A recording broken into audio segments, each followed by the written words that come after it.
Well, it's week 13, so let's get to this football, shall we? I just got through watching Tom Brady come back against New Orleans. That game looked like paint dry. It looked like another bad loss to New Orleans, looking old and spotty. And lo and behold, that dude don't show why he's the GOAT quarterback, if nothing else. I mean, this cat, he finds a way to pull them out. They won a game they shouldn't have. Feel like New Orleans has their number left to right, but remember, it's 4 quarters, 60 minutes of football, not 57, not 58. That's why Tom Brady's Tom Brady. He be doing GOAT things, and they pull that one out. So you got to tip your cap to that. It's an ugly game otherwise, but crazy. Elsewhere, Philly spanked Tennessee.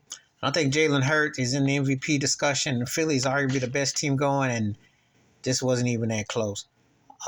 Cleveland smashed Houston. Deshaun Watson got booed, returned to Houston, what you expect, but hey, you just know that if he's playing and he's steady, they got a chance to still be a team to be a threat in the playoffs. Deshaun is that dude, so we'll see. Detroit beat the doorknobs off of Jacksonville. Detroit has been interesting. If they get in the playoffs and if they can find a way to make Jared Goff stay on the upside, that could be a dangerous team.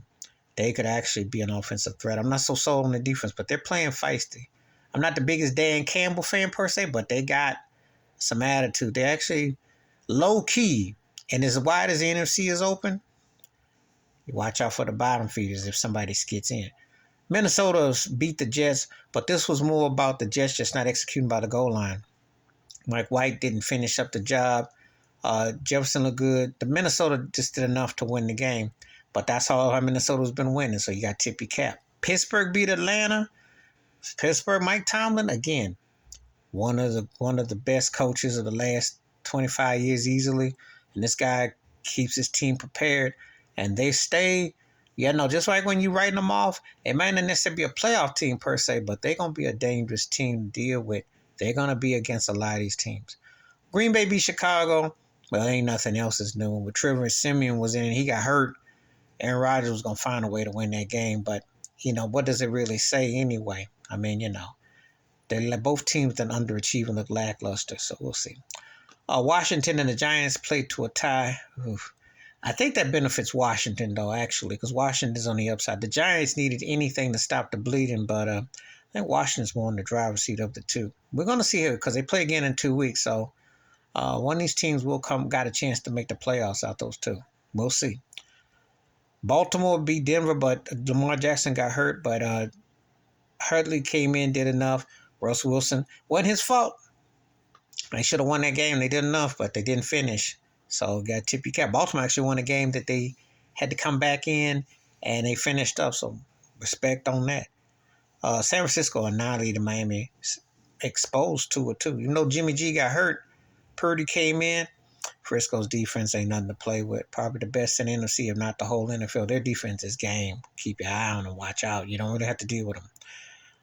Las Vegas beat the Chargers. The most dangerous team could be at the bottom in the AFC. The Raiders are actually waking up. I don't know what this will mean. Chargers are probably the most disappointing team. We'll see what that means, but, the Raiders are actually been showing some life the last few weeks.